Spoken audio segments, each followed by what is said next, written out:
This is Mike Sempervive from WrestlingObserver.com. Check me out on Wrestling Observer Live every day. And also check out your boys, Rich and James, on One Nation Radio. You now rocking with One Nation Radio. Welcome to the program. James Boy, Richard Latta, and a couple friends with the show for your wrestling needs. Shopping out the rest of the IWC. We gon' tell her how it is. We gon' shoot from the hip. If they putting out trash, we gon' rip from the biz. Make sure that you tweet us and you rate the shows. Tell a friend to tell a friend. Now let's get it on the road. Hey. One Nation Sports. One Nation Sports. One Nation Sports. Welcome to One Nation Radio. And now here are your hosts, Rich Latta and James Boyd. Thank you for listening. SocialSuplex.com. BWB, what's up? What's good? It's Wale, and this is One Nation Radio. You already know.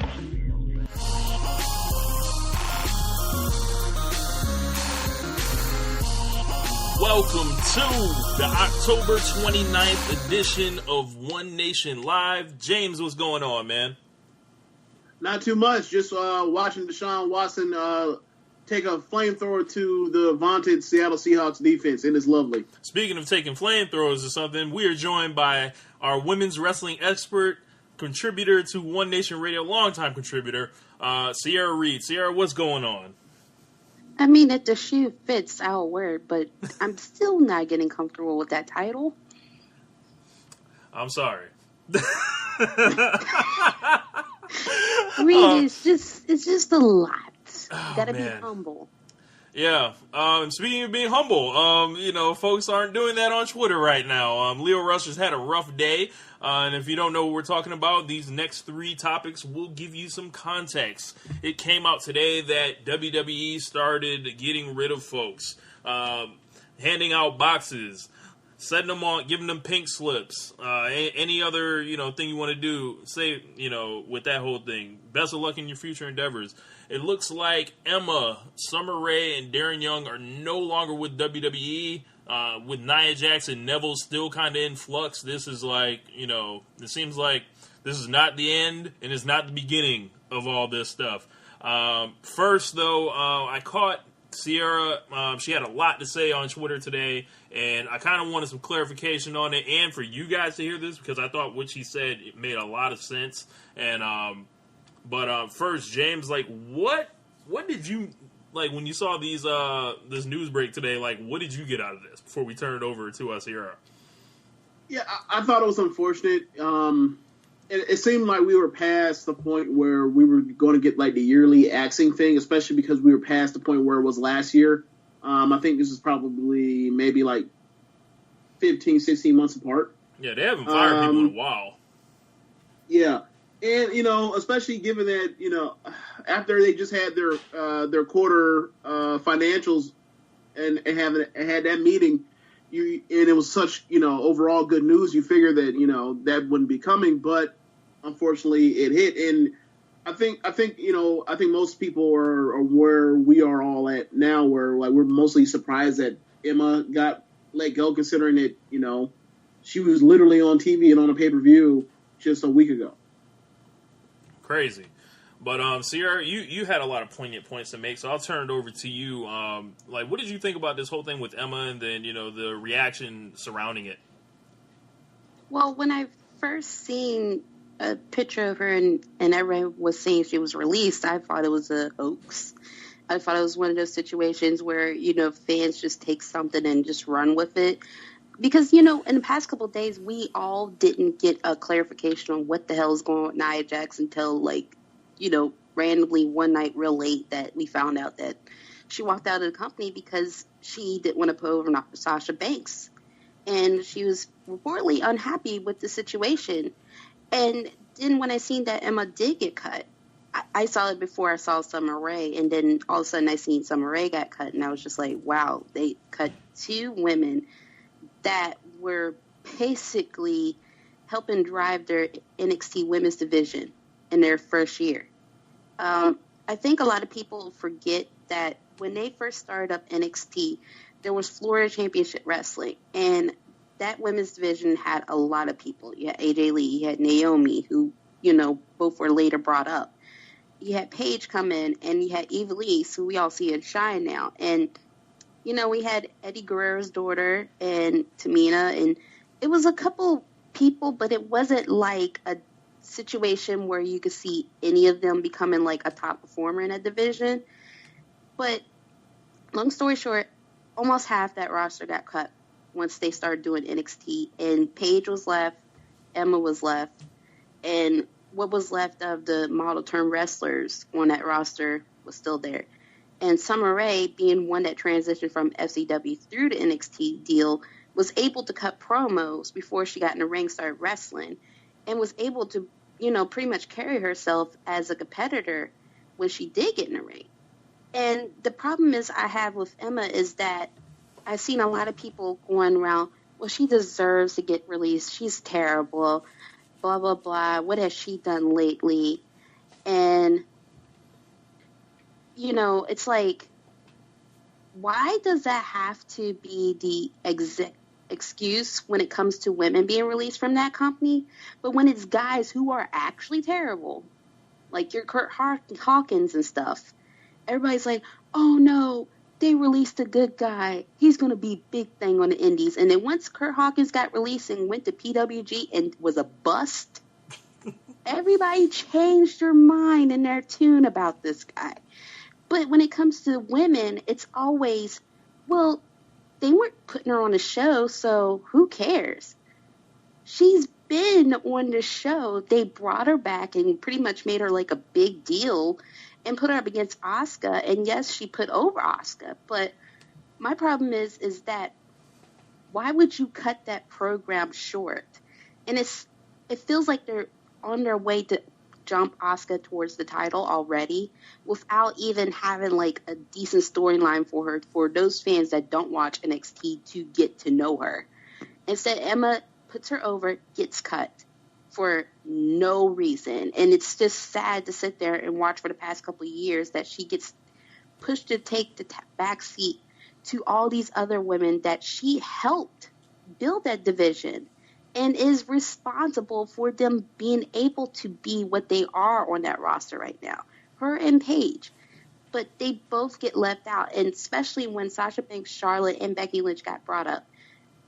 Emma was nowhere to be found during that whole situation. They left her in NXT. They demoted her for no reason other than they didn't know what the heck to do with her because she couldn't get over Santina Marella any further than he wasn't. Like you brought this girl up to get over a gimmick that was already dead. And then you have fans thinking, oh, she can't wrestle, she can't do this and that. They really killed any type of buzz for that girl years ago. And I just hate seeing that fans are still holding on to that and just looking at her and just minimizing her accomplishments to her being terrible and not realizing that none of this is her fault. She got demoted, got brought back up to the main roster and cut. She was repackaged. Then they tried to repackage her as Emelina, which clearly didn't work out and didn't make any sense.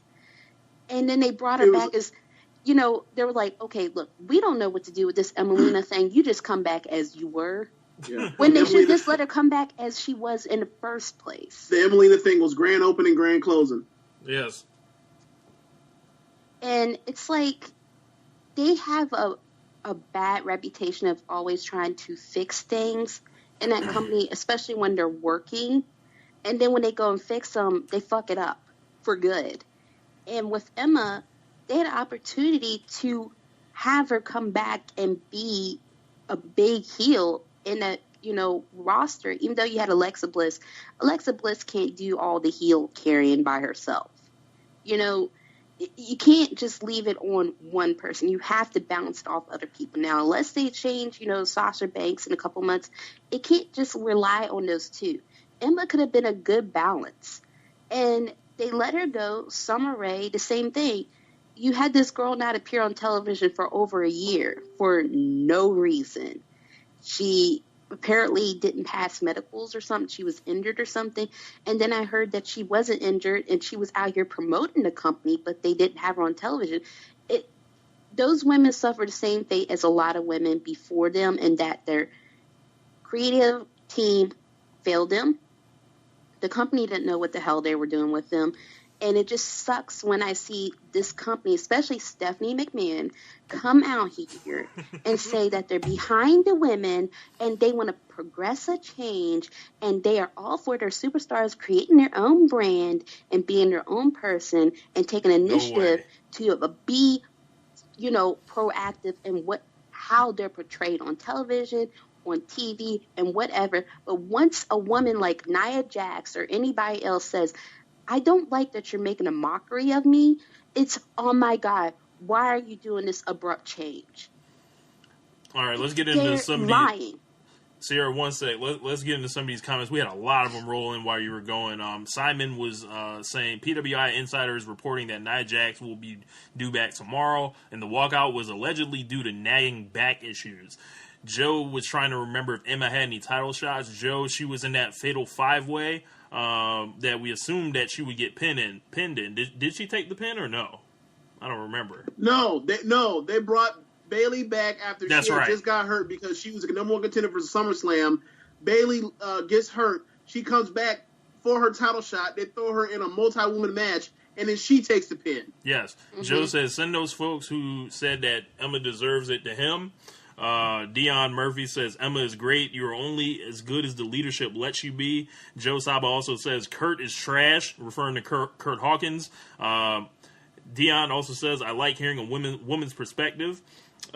Speaking of you, Ciara. And then Simon says, only dorks and edgehead fanboys were caping for Kurt Hawkins.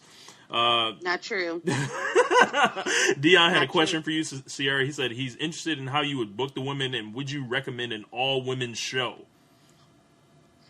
To be quite honest, I would love to see a women's show.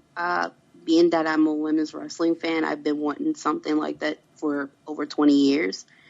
But if they're going to be booking the women short-sighted as they do and not long-term, a show is not going to benefit them. They're going to be like 205 Live, where it's just eventually within a week's time, they're going to camp out on it. And those women are going to just be fending for themselves. Actually, I don't know if you guys remember this, but NXT, their early years, they were a competition, right? Yeah. And then I think it was around the 5th season, they kind of, went from the competition thing and they started promoting it like a show. Here's what happened. If you watch it on YouTube, it's a lot of wacky shit going on. But it's actually, even though it's wacky, a lot of it is good. And the creative team and the company basically said to the people that was involved in the show, like Daniel Bryan and, Ethan Carter, who's over in TNA now, we don't know what to do with this thing. You guys can come up with your own storylines. We don't give a fuck. So everything you've seen for the next couple months was the wrestlers themselves coming up with it on the fly. They had to do it, not the creative. And it's just like, wow, if they can take their own TV show and do that, Lord knows what they would do to a women's show. Like, it would probably be like that with the women. They have to do everything. And there was a point that the women were doing that. So I really wouldn't want to see that. When it comes to booking, I think I've said it before. First and foremost, Charlotte would not be a fucking babyface. She would be a damn heel. Mickie James would have that Raw Women's title right now. Alexa Bliss would just have to chill. That had to hurt you. I forgot to ask you what you thought about that match. I actually, I liked the match, but I'm a Mickie James fan. I've been for years. So for me, it just felt like they were doing all this promoting and talking up her title achievements and stuff, which is good because it's good education for fans that didn't know this about Mickie James and probably are like, who's this old woman? You know, but at the same time, Mickie James is there right now. She's doing what Natalia's doing and putting over the younger girls and making them look good, especially the greenhorns like Alexa Bliss and Nia Jax. And I think right now the title program that they should be going into is Mickie James versus Sasha Banks, a heel Sasha Banks. That should be your Mania match right there. And before that, it should be Mickie James going against Nia Jax. Like, I think Mickie James worked wonders with Beth Phoenix and made her look like a monster for months. Could you imagine what she could do with Nia Jax? And this is what they're trying to promote Nia Jax as, this big heavyweight. And I think it's the wrong approach when it comes to Jax, because there's so much to her that makes you go, I can't see her being an awesome Kong. You know, she's a model. She's a public figure. Like, every time I turn around, it's like beautiful pictures of her just modeling on the catwalk and stuff like that. And I'm just like, wouldn't you want to project that to your fans, especially younger girls, saying, like, you can get in the ring and kick ass, but you can be this too, instead of be one-sided booking of, like, okay, because you're big, you have to be like this. Like, that's why I said the way they claim they do these things for women, they're fucking lying, because they still use those underhanded tactics and those bad behaviors that they cast off as, we don't act like this, we don't think like this. They still use it for their fucking booking, and it's a shame, because I don't understand, how can you have 2 women's divisions and Emma not be a part of either one? Yeah. How? Let's go into some more of the more of the comments on here. Joe says she should have been bigger, a lot bigger, and they messed this up. He also says Alexa can't carry a high heel, 1.75 specials, referring to the star ratings that she you know, was putting in for the longest time. She's actually upped that a little bit, you know. But eventually, you would think so, you know, with all this over pushing they've done. Simon, I believe he was referring to Stephanie McMahon. He says, "We do what the fans want, head ass." Dylan James says, "Stephanie ain't doing shit for the women in WWE." Sergio Parra says, "Triple H is, B." I say Triple H is, but the main roster is behind on everything. Casey Norton says, "Yo, so glad I caught the late show. What up? Looks like we got a lot more people here, so we might have to switch this to a late deal." You know, total surprise. Joe says Stephanie does Stephanie. She hasn't done anything for the women ever. Can't even do the job for the Bellas. That's a good point. Kiara Marshall says, "Can we just fire creative?" And then if you fire creative, then you're going to have to fire the that's Vince. Here's the thing with creative from all accounts, from everything I've ever heard about creative, right? You get people, like, the creative gets turned over. The turnover in that on the writing staff is very, very, very frequent. So people have their ideas. People get together, they write, and they come up with their ideas how to do this, that, and the third. Ultimately, what's going to come down to whatever you come up with. It's going to have to, for it to get any approval, it has to go through Vince, and Vince will turns down anything that doesn't match up with what he has in mind going on anyway, unless it's like something that adds on to what he's trying to do to make it, whatever he has going that direction, better in his mind, what he assumes what better is. So if you're going to something that's diametrically opposed to what he's going for, he ain't having it. So for a perfect example is Vince in Jericho's new book. He was on with Alvarez and Meltzer, and he was saying how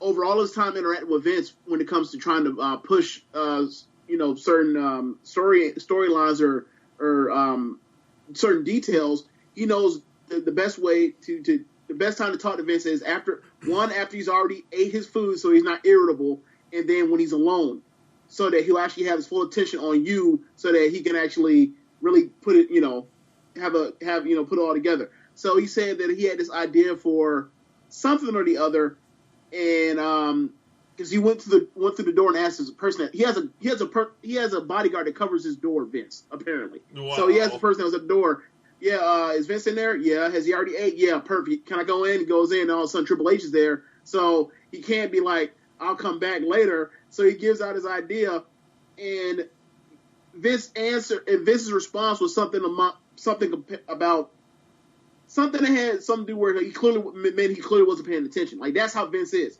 So you can fire creative all you want to. Ultimately, you have that dude with the iron fist just in the way.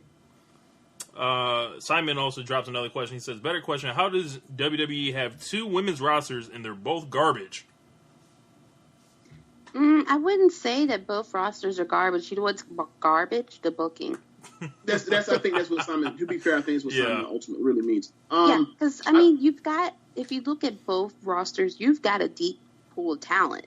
It's just that they don't know what to do with them, and the problem is, it's like, I guess they were eventually building towards Alexa Bliss versus Nia Jax. I guess that's what they were going for. That's their dream match. Maybe, Ciara. because they've been on and off of it so many times. Like if they were, because they shot a double cross angle between those two. What was that, before SummerSlam or after SummerSlam? After SummerSlam. I think it was after. Yeah, right after SummerSlam, right after Alexa won the belt back, right? Right. Yeah, but here's the thing. So you're two pay-per-views removed from that. Then basically, where is it?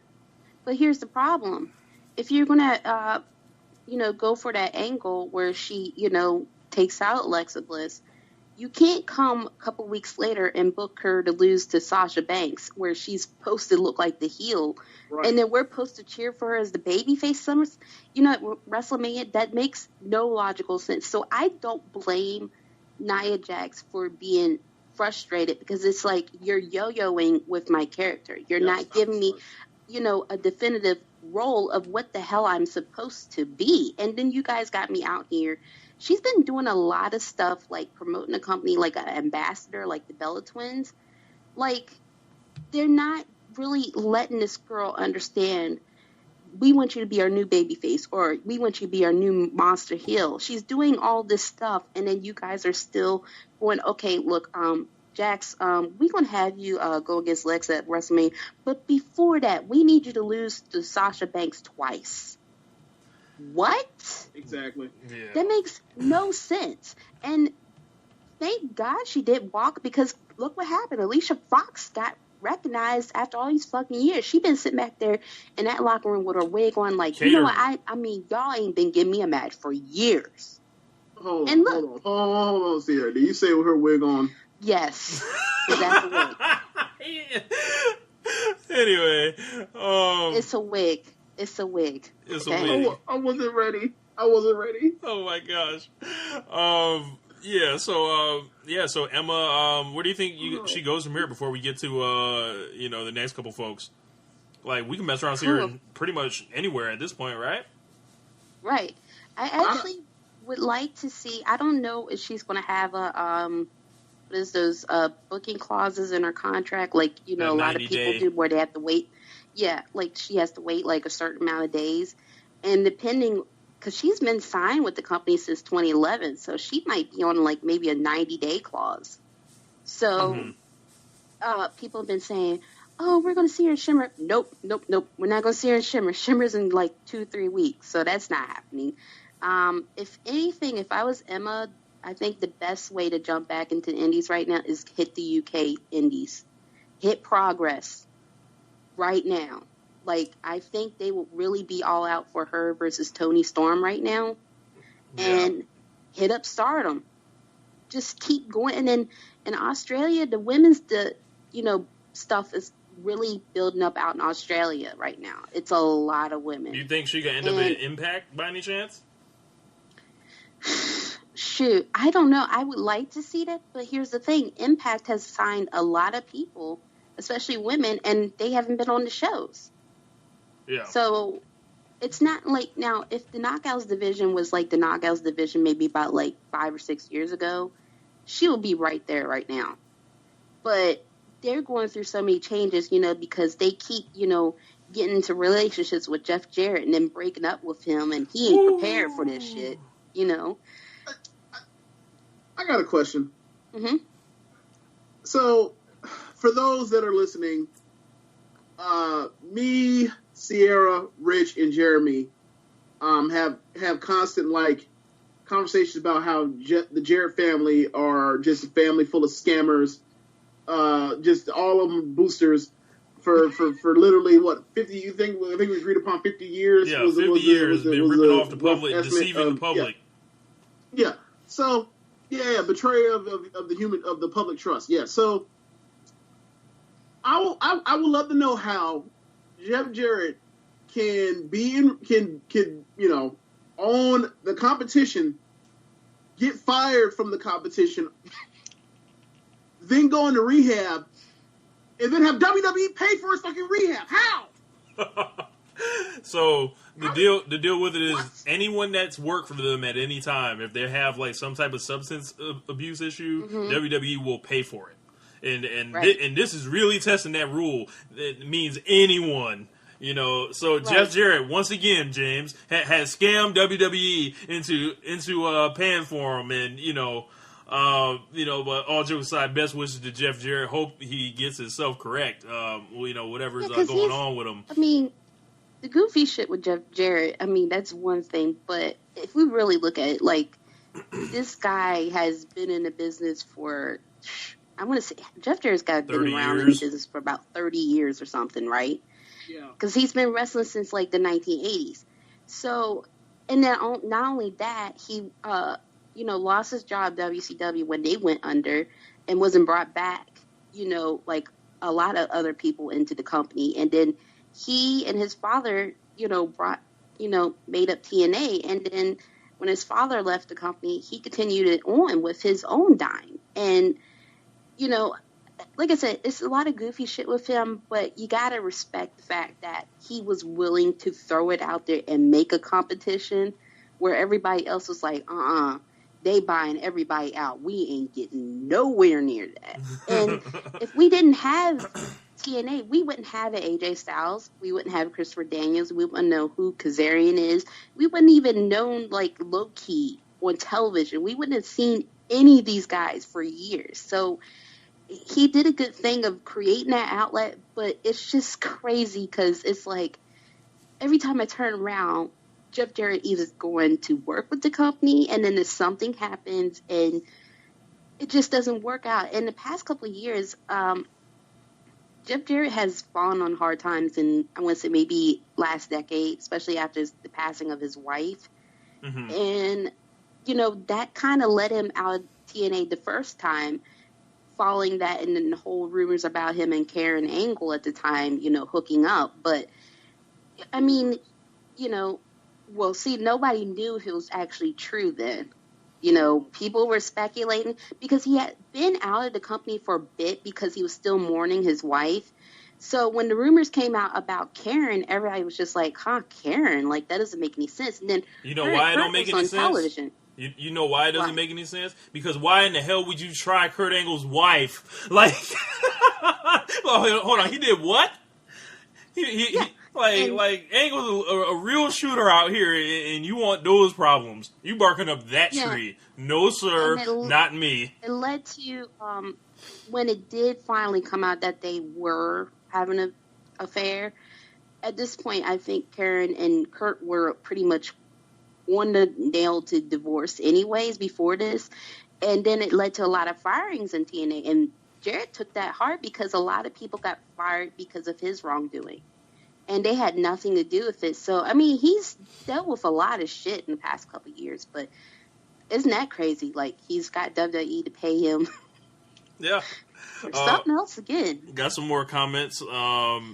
So it looks like Sergio said, well, they did fire one of the better guys in creative for petty reasons. Talking about Jimmy Jacobs. Oh, yeah. Simon says, Jimmy Jacobs got fired. Road Dogg has a job. WWE is petty. Emma was fired. Dana Brooke is still employed. WWE is petty. Casey Norton says the problem is the booking. Kiara Marshall says her booking isn't consistent, referring to, I believe, to Alicia Fox or maybe Emma.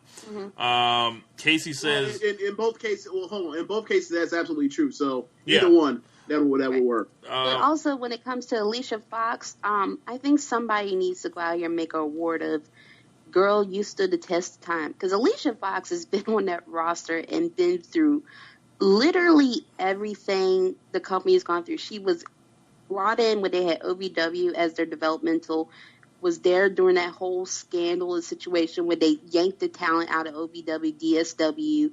Then she was there during FCW's run, and then when that whole thing went down and when NXT was created. She's been through a lot of the shit, and she still keeps getting kind of like the back end of things. And it's a shame because Alicia Fox is very, very good. It's just that I guess because they're still on this initiative that they have to push the real women's wrestlers and not the divas, that she gets shunned. And it's really bad because she's shown that she can hang with those girls, but it's one of those things that if you're not a favorite, I guess you're not going to get pushed. It's stupid. When the world ends, the only thing that's going to be around is Alicia Fox and the Roaches. Now, come on now. We got a couple more comments. I think we should move on from that. Yeah. Yeah, Casey said, "Hey Vince, Double J is calling." Goddamn. Ciara also says Alicia's been there since 2006. Real OG. Yep. Also, she said it's a hashtag. It's a scammer, dog, in my Booker T voice. Dylan says Alicia came in at the wrong time. Is the original Joanna the scammer? Yes. I mean, he's been in the game longer. Yeah. I'm saying. The original scammer. Casey says, "Bro, Alicia had angles with Edge and Vicky Guerrero. Mad tenure." Yeah. Yeah. Yeah. So let's move on to like we talked about Summer Rae a little bit, but I want to talk about Darren Young. It was a kind of a surprise to me. We haven't seen him in a while. He was recovering from that injury. I don't know if you guys remember. I believe he was teaming with Zack Ryder, and he landed on the apron wrong, and all of a sudden his arm just looked like a spaghetti noodle. After that, he had got in ridiculous shape, like almost like not to the level that Jinder Mahal had got in that ridiculous shape, but he had pretty much transformed everything, dyed his hair, had kind of a new look going, and I guess like Meltzer tweeted something like "injuries are not your friend" regarding. It sounded like that was regarding Darren Young, and of course, a couple years ago, famously, Darren Young had become the first openly gay superstar on the roster, and WWE showing him the door. What do you guys make of this? You know what? In their mind, they probably thought, well, we did give him a shot by having him around Backlund. Bro, remember he was ready to fight? He was ready to spark Miz. Yeah, and then he gets hurt, right? And then like we talk about this, depending on who you are, and how much they like you at that given time, whatever time or how important it is for you to actually be on TV because of what they're doing with you. If you get hurt, it's all arbitrary on whether it's a big deal or not. And he got hurt, and he's gone now. Crazy. With Darren Young, I remember years ago when they had the whole Nexus angle that eventually turned into the core, which was just, awful. When you're, the horse is dead, why kill it even further? But when they had the Nexus angle and they had John Cena that one time, crack on him for, them both looking alike. But after that, they just didn't know what to do with that guy, like, at all. And then they killed his push, with him and Titus as the primetime players, even though their manager got fired, After that, it was just like they just didn't know what to do with either guy. Where Titus has found something to do, Darren has always just been in limbo of like, look, we don't know what to do with you, Darren. Well, you're right, but they went down again and they came back up and they were tag champions. If I remember correctly, the New Day won their first tag championships off of they won their second. Titus and them, right? They won their second titles. Okay. Yep. Okay. To start the long reign. Because here's the thing. They've been so inconsistent with him, Right. I don't even fucking remember that. Yeah. It's almost like ancient history. That's how long ago it was. Like, when you said about how they've treated him over time, it's like, yeah, remember when he came onto the main roster what his hair looked like? They ain't give a damn about that dude. Ain't nobody told him to change that shit. No, and then on top of that, I think it's because when they were down in FCW, this is like, I guess when they were doing the whole NXT exchange, getting ready to change everything, him and Percy Watson were tag team partners. And I think it was, their names was the South Beach Boys. They were supposed to be like Party Boys or something like that. And next thing you know, they did the whole Nexus thing. And I remember watching television being fucking confused because I'm like, wait, why's Darren out here and looking like he's about to go party, but he just got thrown into this angle? But okay.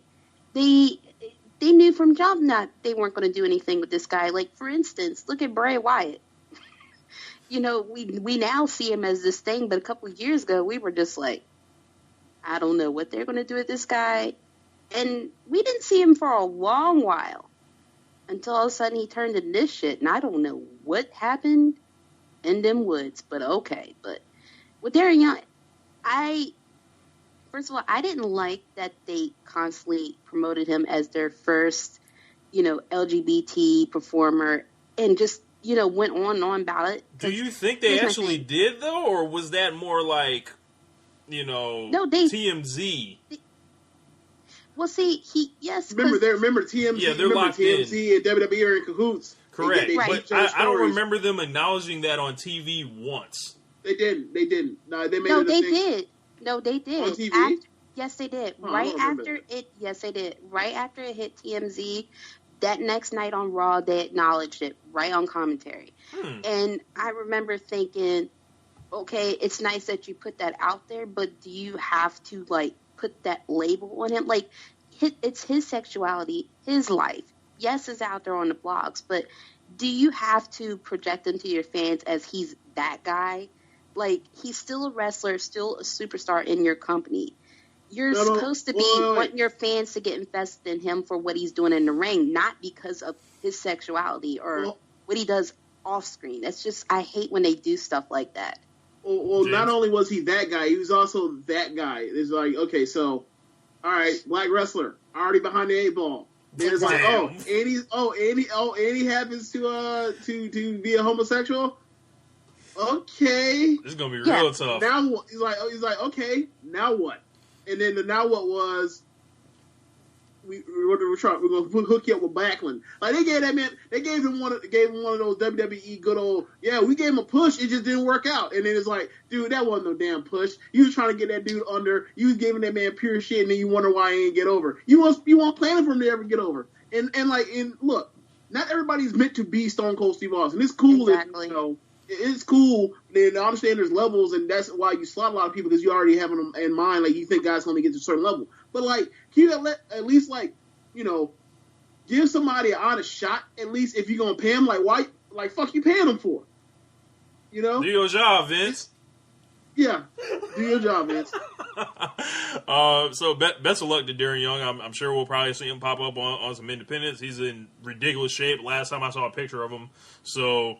You probably won't. Who it was. Yeah, it was literally like that much of a transformation. So he went ahead. I believe he's doing that whole on the same workout team. Right, that whole nutrition solutions, and that's located in Tampa, I believe.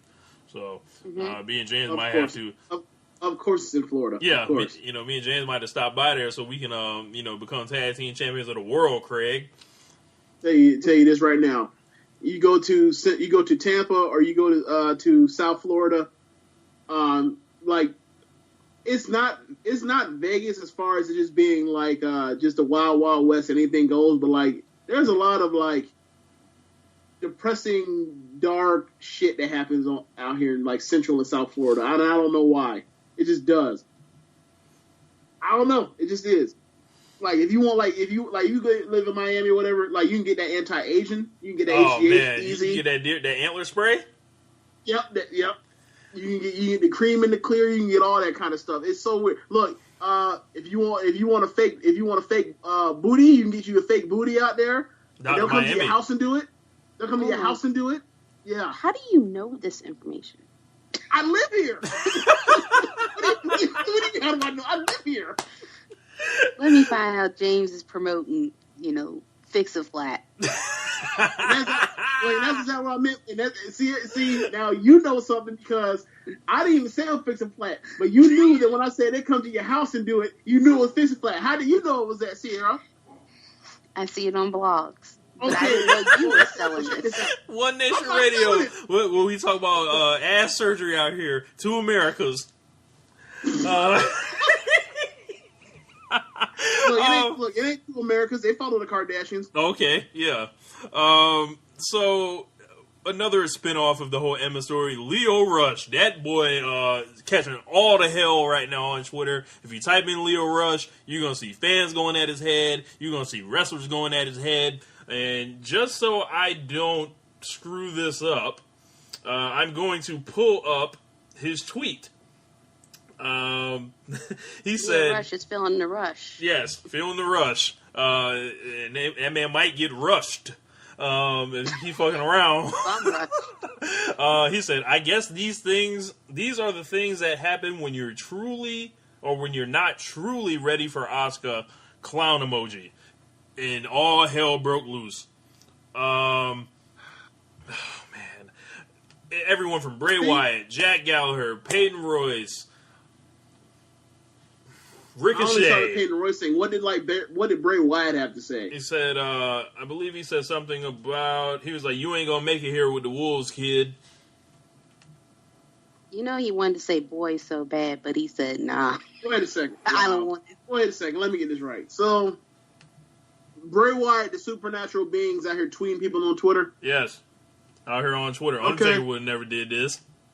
The supernatural being acknowledging that this is a business and not some crazy shit from, his neck of the woods. Yeah, see, killing all kayfabe. Yeah, I was talking to Rich about this on what was that, Friday or Thursday, whenever we did the podcast last, and I thought it was interesting that on last pay-per-view, because the guy like Roman and Bo and Bray are all sick right now, so that's why they missed pay-per-view. At the pay-per-view, they acknowledged that Bray was missing the pay-per-view because he's sick, and I was like, wait a second. So you mean to tell me this dude's he's a supernatural being that may or may call himself a god and and can control lightning and all other shit and can teleport. This fucker got some type of virus.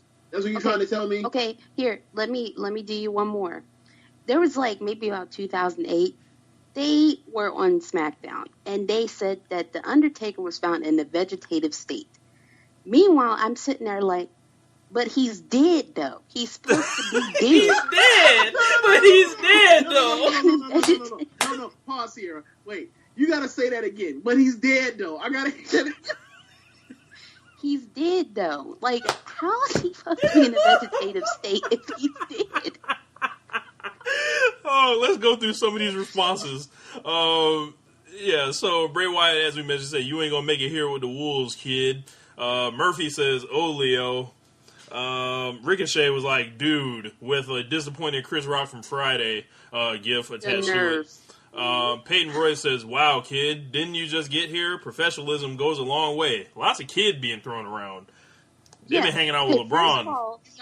First of all, yeah. Ricochet, for you to say anything, you better not be complaining about anybody stealing any of your fucking moves this week. I'm telling you, because you have to humiliate yourself. What is wrong with this guy? It just felt like everybody was just jumping on him because they could. You know why? In any type of social situation where somebody does something that's wrong, regardless of how severe the wrong is, whether or not it hurt one person, it hurt him a lot or a little, or it hurt a bunch of people, or it was problematic, or you said something really dangerous. It doesn't matter. People when it's something that's a really easy target because everybody knows the right answer for something, then it becomes, it's not about everybody saying, yeah, in line and proper saying yeah, that's wrong, you should think that over. Yeah, that's wrong, think it over. And a bunch of 50 million people are saying that. It turns into a right contest where it's not only is it you know what, I won't stand against racism. Not only will I not stand against racism, I'm going to say that racists deserve to die. All types of other ridiculous stuff. It just goes to the next level. It escalates because people want to show you how right they are because it's an easy stance to hop on. So, what's happening here in this situation is everyone thinks that that's unprofessional. So it turns into a popularity contest for who can literally be Hulk Hogan and do the best job of waving their hand and put it to their ear, and they get basically the rest of the buzzers to hop in and pick the rest of the meat. And this is one of the situations. It's really simple. He said something that wasn't cool. Right. And a simple apology would be good enough to end that, but now everybody wants to hop in because they put in their 2 cents because it's a real easy thing to hop in on. Also, it's really interesting when you see a lot of people hop in that have also been caught up in their own fucking controversies, have the nerve, have their 2 cents. That's why I said with Ricochet, every time I turn around, he's complaining about a wrestler stealing a move from him. Mind you, the moves that he stole from T.J. Perkins and plenty of other people. But no one else says that about him, but it's just you can't always point the finger at somebody else or be willing to do it to somebody else when you do the same type of shit too. it's easier for people to do it because they don't want to take the blame. It's easier for everybody else to take the blame. Another comment from Dash Wilder of the Revival. He said he quoted his thing. He said, "So busy trying to be a comedian, you forgot you're a dumbass." Jack Gallagher. Sorry, go ahead. Yeah, Jack Gallagher. He was like apologizing because people didn't like your joke, not for joking about someone losing their job. Also, try the English classes at the PC, referring to the grammar Lio Rush used. I'm wondering why none of these people could like reach out to Lio Rush privately and pull him aside. Y'all all got to see this dude.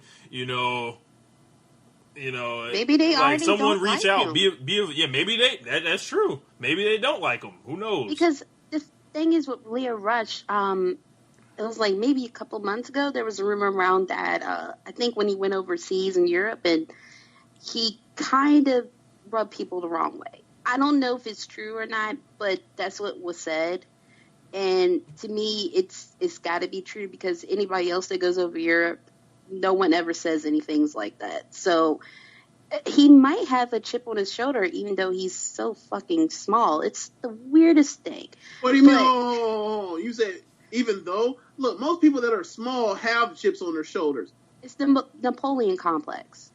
Yeah, you can call it that. I call it the tiny bastard complex. But yeah, but if that's you want to call it, fine. Simon said Bray Wyatt out here complaining about some comments like he didn't leave his wife and kids for a side piece. Sorry, JoJo. And Wyatt has no moral high ground. Well, he's absolutely right. But, I mean, those are two different arenas, and you know how they do. Yeah. People like to compartmentalize it. Professional life, you have to be 100% right, otherwise you're a terrible human being. But then, personal lives, people, they don't care because, that's their personal life. Yeah, that's two different things. What you do at your job is one thing, and what you do in your home life is a different thing. Right. Also, Lufisto got in on the action. But here's the thing. Here's the difference, right? Like, you know how they say the separation of church and state and government, even though that's never ever really happened in our country's history. You talk, you say they're separate. But here's the thing. His personal life, seeing that he met where he's at, who he's with right now, the new thing. He met a new thing on the clock, if you will. So it's not so. There's an intersect there. It looks like a plus sign. Lufisto said, laughing at someone who just lost her job, classy as fuck, keep your chin up, Emma. Speaking of Lufisto, when is she going to start having these bad matches, Ciara? What bad matches? At Shine in these main events? Or not, or title matches? When Shine decides to do something about their damn selves, you know what? I'm going to say it like this. I've written off Shine for maybe about 2 years now. And every time I write about Shine, it's never anything good. I was really disappointed how her match against Vanessa Craven went. Yes, because they're both talented performers, and they've been wrestling each other for about, Lufisto's been wrestling for over 20-something years. Craven's been wrestling for over 10 years. They've been wrestling each other for over a decade up in Canada. And plus, Craven, in the last maybe 3 or 4 years, has started getting bookings here in the U.S., and she's been an incredible performer for over a decade. And to see that one of her big, first title pushes gets ended in interference with Demetria D. Rose, who I don't have anything against her. I like that she's getting some type of traction in a different promotion, but it's just all the booking and Shine is just a lot of this, a lot of that, and it equals to clusterfuck that makes no sense. Yeah. And Lufisto and all those other women are suffering because of that. And it's a shame because Lufisto has, up in the Northeast here in the U.S., she's working a lot of promotions. She just won the Jersey All-Pro Women's title. And she's been helping a lot of promotions up here in the Northeast to book women on shows and stuff like that. And she's been doing a really good job. And I'm just, amazed that she's been getting a lot of these girls, especially girls out of Quebec, a lot of booking deals and stuff like that. But to see that when she goes to Shine, she's not getting the same type of respect and same type of booking quality as she's getting in other promotions where she doesn't have a one-off title defense. Like, it's a shame that your champion is having better title defenses and stuff outside your promotion than on your fucking show. That makes no sense. Yeah, like, I like the match that she won the title in, and then just the last two I've seen, I've been like, oh, like, we got something else. But I do want to read Lio Rush's apology because I don't want to just read everyone banging on him. He said, at the end of the day, there's a certain level of respect within professional wrestlers in the sports and entertainment industry that is noted within peers. With that being said, MI respects you and everything that you've done for our business. It saddens me that the controversial tweet got completely blown out of proportion and looked at in a very insensitive way. As a family man with a four-year-old son and expecting another, I would never laugh or mock the fact that someone losing their job because of how it can affect a person and their families. Yeah, this is rough to read, like, as far as how he wrote it. Yeah, I know, because I read it and I was like, boy. Yeah. He did one of those things that I hate. Whatever the situation may be regarding the release, you're an amazing performer and respected athlete by yours truly, and I'm sure you will excel beyond expectations. To my fans who may have seen this as inappropriate, as well as Emma's fans, I apologize, and I love you all. Regardless of the responses, on behalf of myself and the WWE, good luck. I have a question. That was kind of a non-apology. Sorry, go ahead. I think that was a non-apology. Yeah, I was gonna get to. I was gonna ask you, like, have y'all ever like read or watched somebody like public apology, and they say anything that it have ever put in a the qualifier? I'm sorry that I offended, or I'm sorry that I hurt anybody who took offense, or like anytime you put that in there, I'm just like, okay, you're not really apologizing. Yeah, because you're only apologizing to those few, not everybody. It's like, look, bro, if you like, for me, it's like in general, like if even whether or not you believe that you need to apologize for whatever else, if you're gonna get your ass up on stage or write something out to send to post, right? Like, you know, at least make it seem like it's sincere, so people won't like. That's one thing that bothers me more than anything else is like disingenuousness. Like, I understand if it's like a situation where you got to lie to protect your job, like because you know you got to keep checks coming in. I'm okay. I'm more okay with that. Like when coaches or whatever else have to lie, or when Vince hops on the like the comp, or like whenever you have somebody that basically is promoting a brand or whatever. Like I can deal with that because that's for a check, that's for your job. But like, when it's just something like that, nah, man, that's not for your job. Like, you could have worded it however you wanted to, more or less. Apparently, especially because if that was not how you worded it, I want to know why it spelled so poorly and why all the punctuations fucked up. Yeah, but shit looks bad, bro. Weird. Well, also, yeah. The thing is with me, baby, I'm just, I have pet peeves, and I'm just a mean person, but when people use the wrong there and there, they use there as over there as instead of being a possessive thing like theirs, and you're instead of you are. Yeah, if y'all haven't seen this, y'all need to check it out for yourselves. You don't know what you're talking about. I think I helped Lio Rush like with some of the delivery that I say, because I know what he was trying to say and I delivered it in those terms. But if I read those words how they were written and used the stops on the punctuation where he put it, it would have sounded really funny. But also, here's this thing I'm seeing on Twitter right now. There's a discussion about, well, fans made the same type of joke about Emma.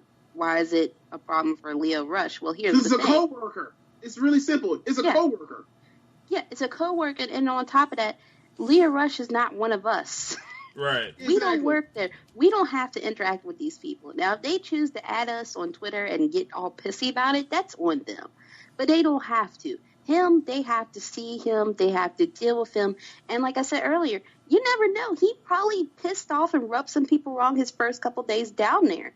And that could be another thing, where everybody's just like, oh, God, I can't stand this guy. And this is why. So I think it's a case where the tweet was bad, but the reaction might have been even worse, just from, like, people trying to hop in for cool points. That's absolutely true. That's exactly what happened. Mm-hmm. Like, in a vacuum, like, that bad, like, okay, one, me and Rich talk about this every so often, especially when somebody says something that's like racially insensitive or says something that's homophobic. It's like, look, everybody in the world, like most time people end up getting caught up in trouble with their words because people always end up willing to put it all on the line and the risk of trying to be funny, all for a joke. It's like, it's not worth it. Like, use discretion, shut the fuck up, or better yet, like, don't think of, nasty things to say. But, like, that's where we are. Like, he said it's all because of a poor joke. That's it. Like, and I'm not beating up on the dude because, like, I know ultimately, like, that's just a poor joke. But at the same time, it's like, hey man, like, maybe, keep that in the draft folder, like, maybe, don't send that out, especially because, as we said about the main difference between Vinny saying this and him saying this is he works there. Like, right. He's going to interact with people that knew her on a personal level. Like, nobody's for the jokes and hee ha ha when, like, somebody they consider a friend or someone they know just got laid off for something that had nothing to do with necessarily them being bad at their job either. Like, right. This sucks. Like, this is a lose-lose situation for him, and he's like, yep, let me hop in here and I'm going to take all the L's. I need all the L's, bro. Yeah, Ciara Marshall said Lio Rush is about to do all the jobs, B. Casey said Florida's the wildest state in the union. And also Casey Norton says Sierra's got a new follower in me. Well, I appreciate that. Yeah, man. If you guys type in Lio Rush on Twitter, you can see all the slander for yourself. I hear something about Sin Cara calling out Lio Rush. If so, he don't want them problems.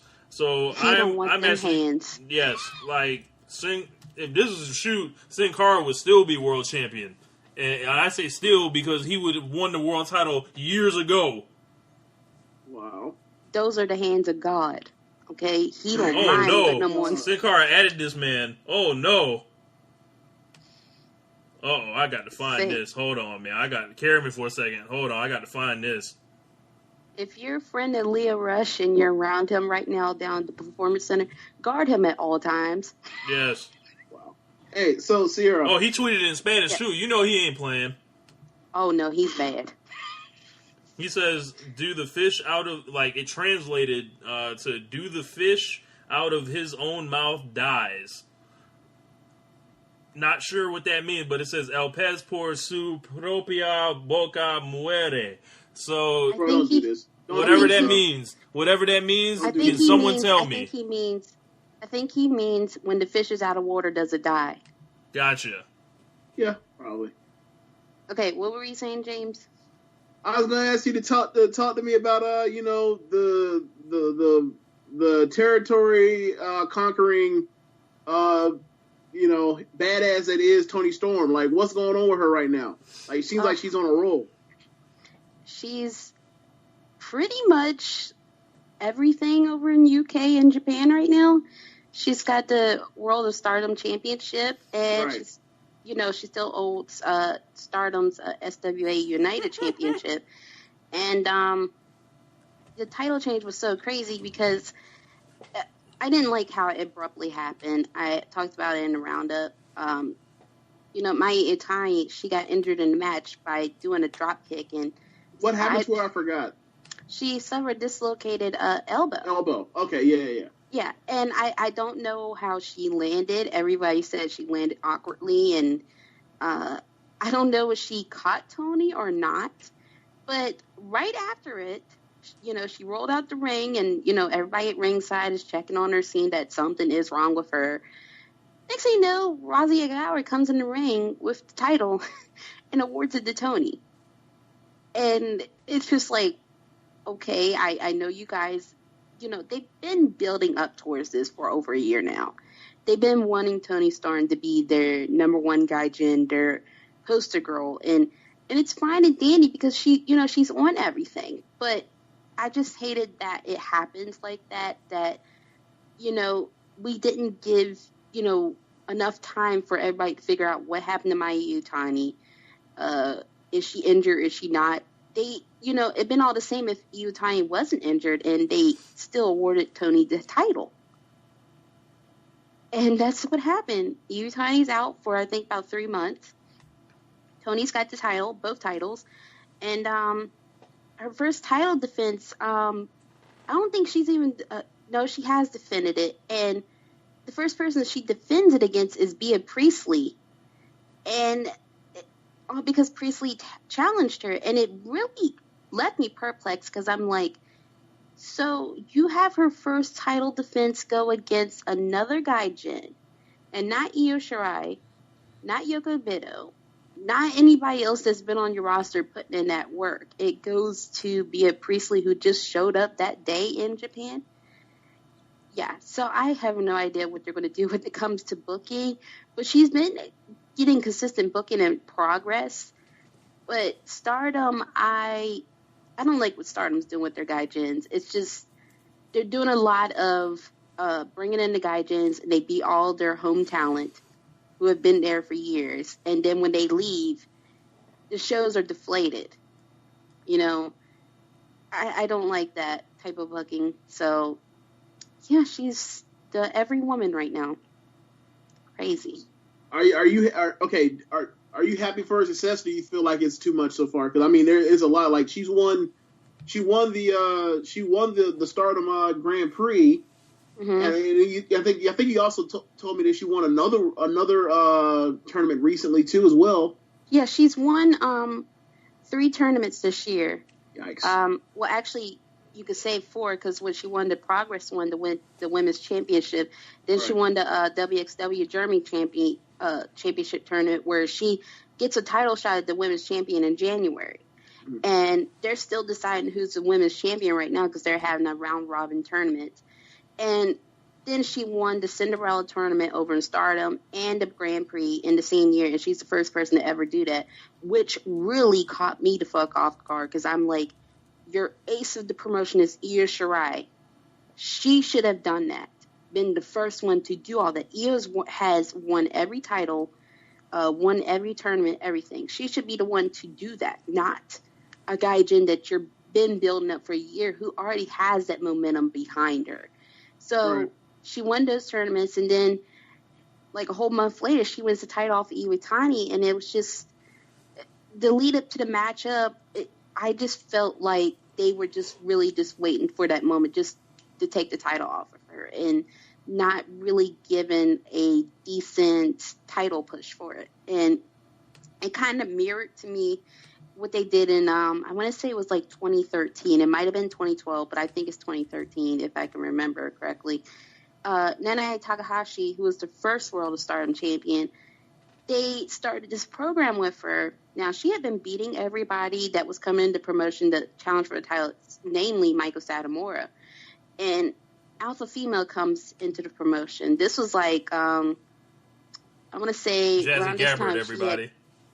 Yeah. So I want to say around this time, she started getting a lot of traction in Europe with Pro Wrestling Eve. And then I think either before this or after this, she worked the show for WSU here in the States. But they started a program between them two, and Alpha Female was a member of Kayoko Kimura's Monster Gun, which was the predecessor before Oedo Tai. And they started doing this title push between them two, and I found it weird at that time because they put the title on Alpha Female. And when they should have actually put the title on Hayley Hatred, who was the first member of Monster Gun and had been wrestling in Japan for like maybe 4 or 5 years at that point, and had one time she was holding like 5 or 6 titles and was the first gaijin to do that. So I was thinking that they should have gave it to Hatred, but they didn't, and it went to Alpha Female, and a month later, Io Shirai beat her for the belt. And I feel like that's what we're about to get with Tony, a transitional champion, but I just feel like it's so wasted when they could have did something way better with her being, you know, like I want to say she's the second gaijin to hold that belt. Wow. They could have did something totally different with her, but it don't look like they know what to do because they're still pushing this whole Stardom USA situation, and they've got that deal with a couple promotions out in Spain and stuff like that where they have like the Euro deal where they bring in European talent and all that stuff. So it just feels like it's just more so done to salvage those relationships and not, you know, progress the promotion forward.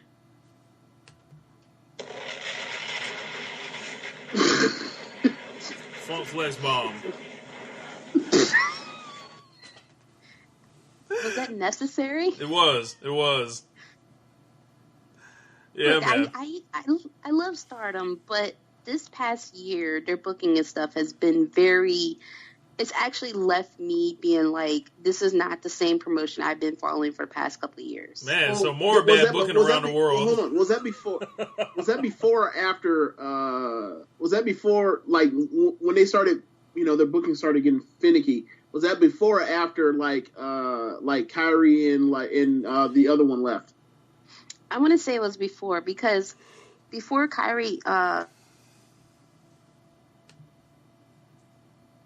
doing the whole situation, like I said, where they bring in so many gaijin, but they don't know what to do with them, and then they put them over their big stars. Because I can't remember who it was, but it was a gaijin that got like a big upset win over Kyrie, and I remember being like, what the fuck is wrong with you guys? She's your former world champion. You're pushing her to go against Io.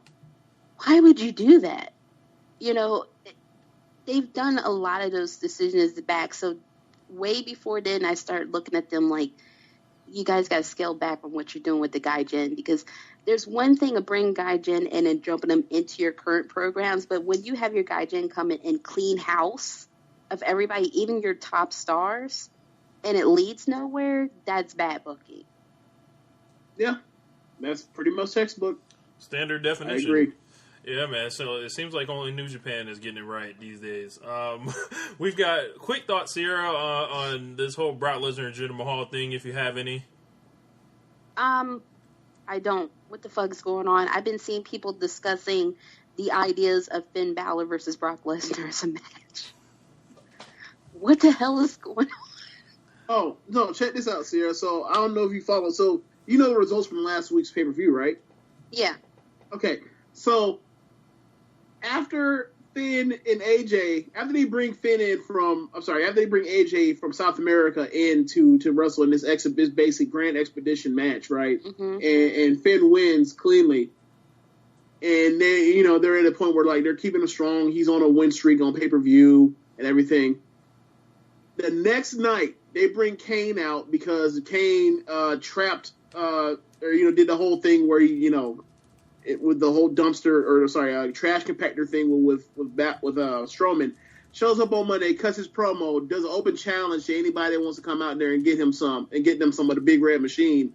And Kane then beats Finn. Finn comes out and challenges him. I'm thinking to myself, that's stupid. And then Kane beats the hell out of Finn and then chokes him 3 times like he was Jabron. And I'm like, all right, so speaking of booking, there you go. Good job, guys. And also, I guess we have to talk. Do we need to talk about WWE's their rousing success this quarter financially?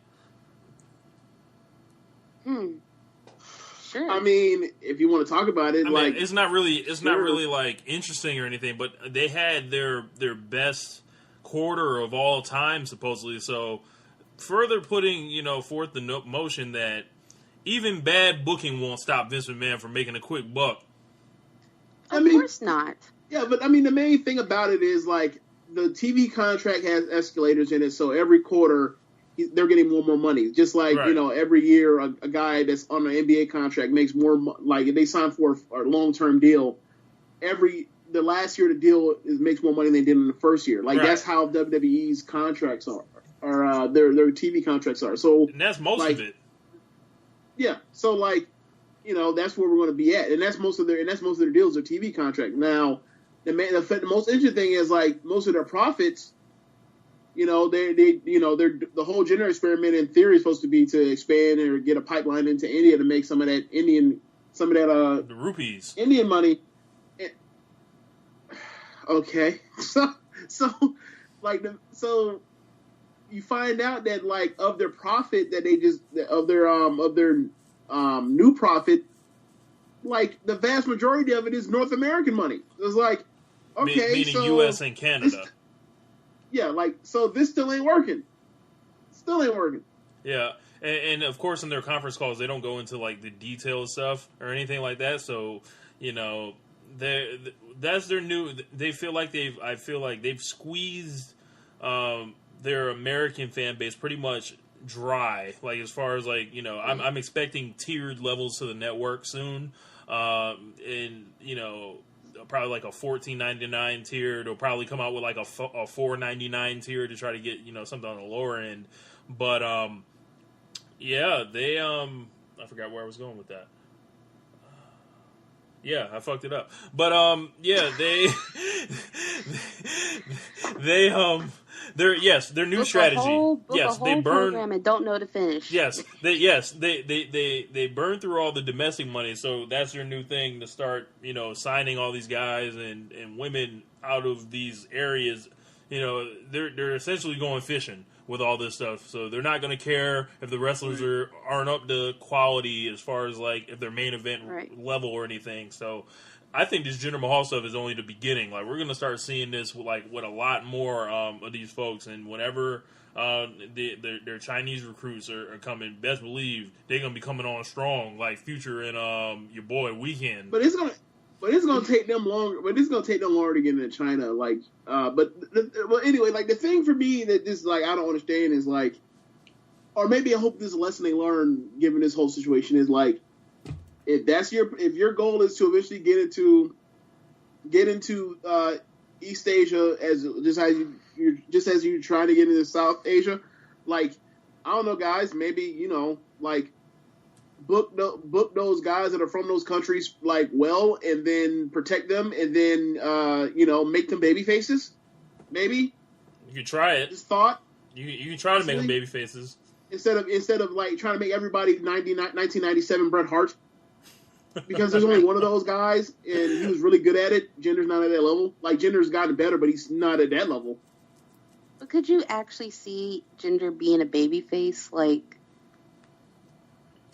I mean, sure, why not? I can see there's a bunch of guys that I thought I could never see be a baby face, and they were able to. But do you see the potential in him being a big baby face that fans will actually get behind? No, because he's nowhere near. His in-ring talent will not allow him to skate as a baby face. Like he has to be a heel.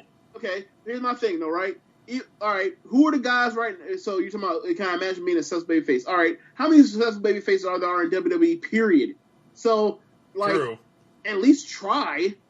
Right. Like the bar for success is so low anyway. Like if you fail, at least you're like, well, at least we tried, as opposed to like, oh, we can't do this right now because it'll set the business back. No, it won't. Like you have like look at all your champions right now. You're about to go out here to a Survivor Series where you're going to have champion versus champions matches where literally only one of the feuds isn't a heel versus heel match. Yeah.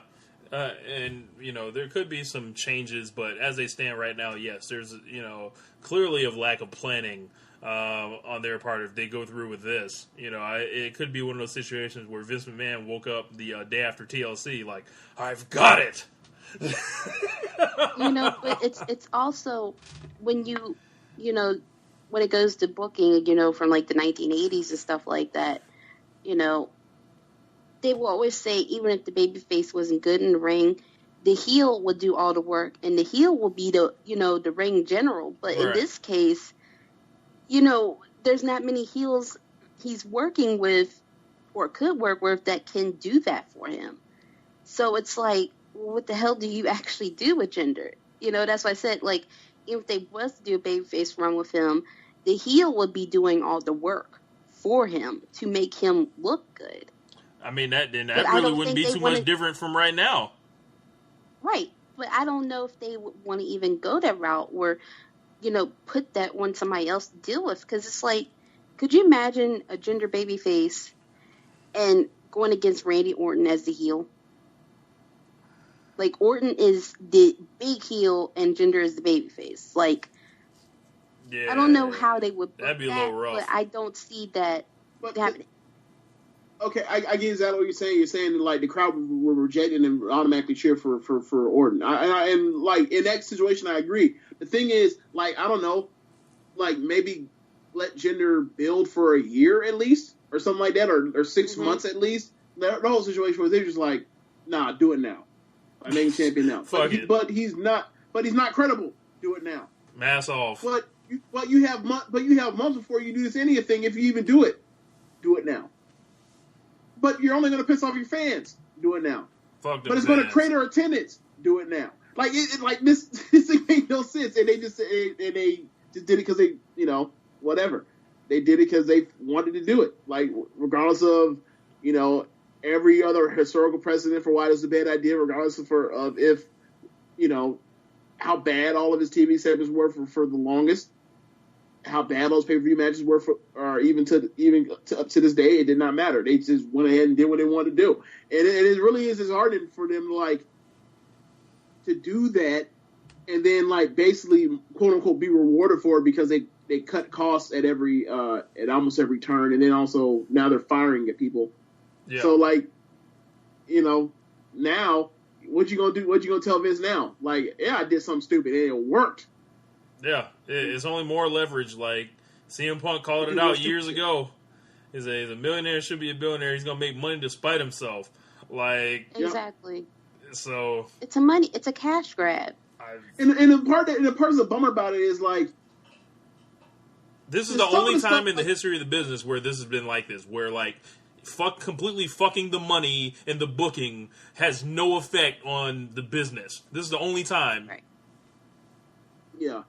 And the thing that's really also really frustrating is Vince, you can say you want to about Vince doing bad things right now, but still if you say, hey,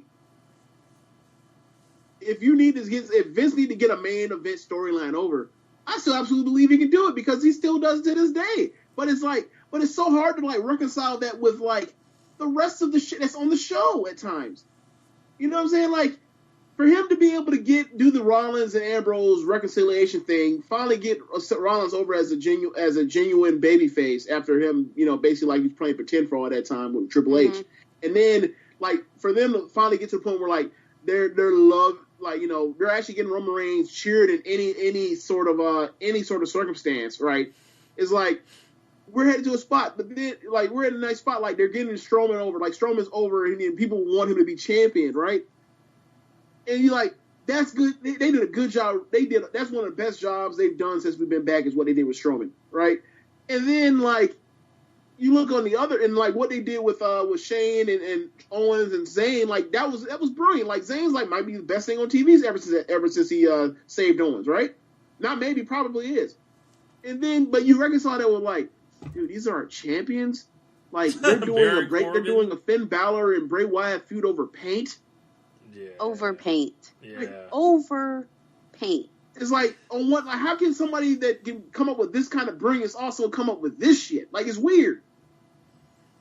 Look, it's one of those. You know what it is? I think all their creative team is suffering from a thing called writer's block. Oh God. And they're just fuck it. They're fighting over paint, Fuck y'all. it. Paint. I don't know what they're going to be fighting over. I'm only happy that we didn't have to watch Sister Abigail wrestle. I don't know what that might have been. Okay, first of all, we've been waiting all these years for fucking Sister Abigail. Didn't we all just forget about this shit all this time? Why is it now a big... Doesn't say it's so many holes in their booking that they... I'm sorry, Sarah, but especially after Randy Orton? There should be no damn Sister Abigail, seeing that Randy Orton burnt her to death 6 months ago, or burnt her dead corpse to death 6 months ago. Bro, you had to do more retconning for this shit than the Undertaker, Kane, Paul Bearer shit. Well, shit, we just had somebody get thrown in a dumpster.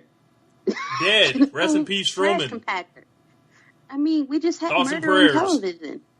I mean, they're getting worse than the Attitude Era. They're killing people on TV now. Is it that bad in booking meetings? We're just I don't know what to do with Strowman. Just kill him. Okay, yeah, just kill him. Literally. Kill him.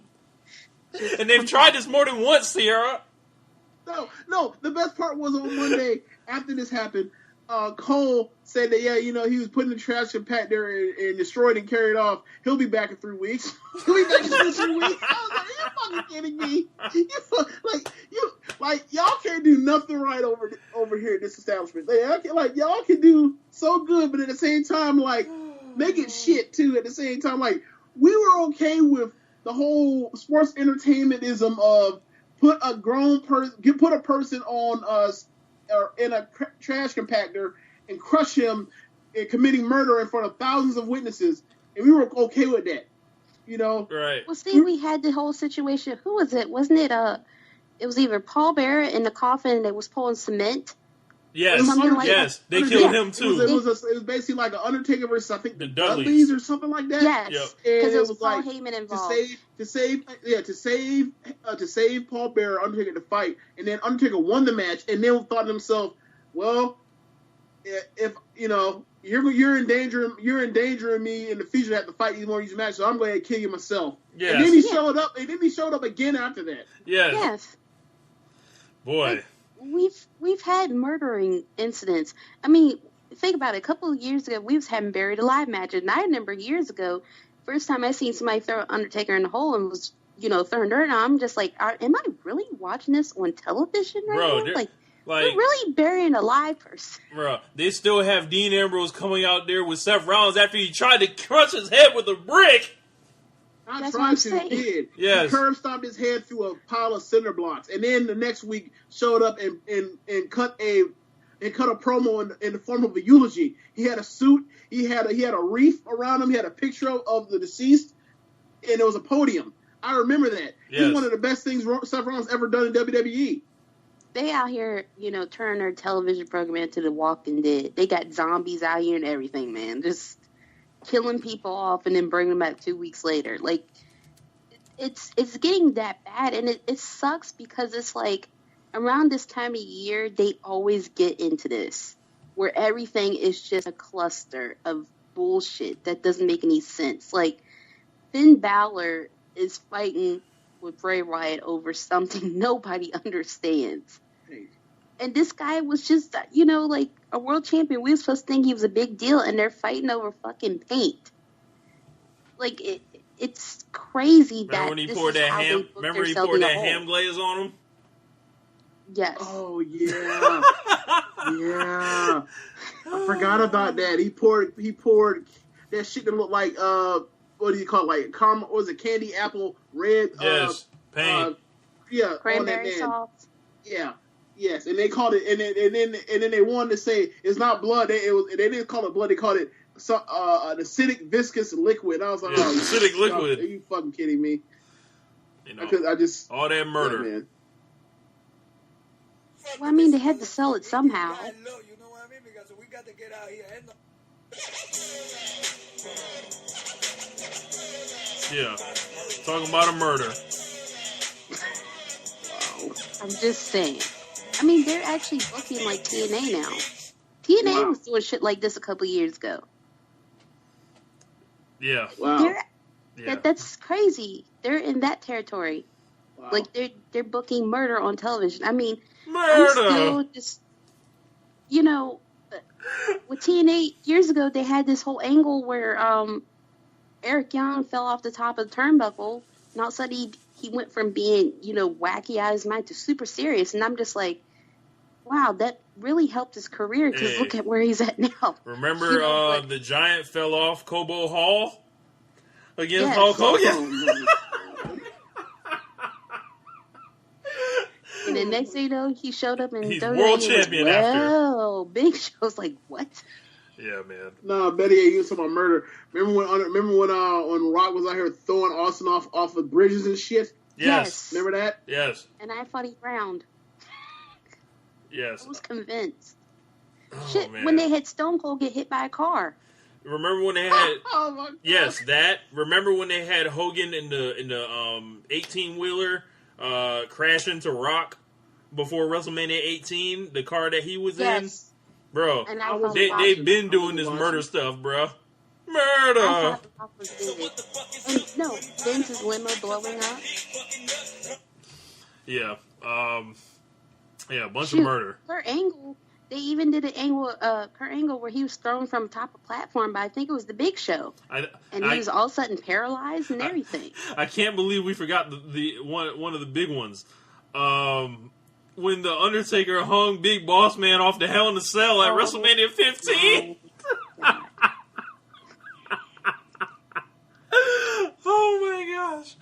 Oh, bunch of murder. I think that's a good place to wrap it up today. Yes. It's time. Yeah. But Ciara, thank you for joining us. Can you let the people know where to find you?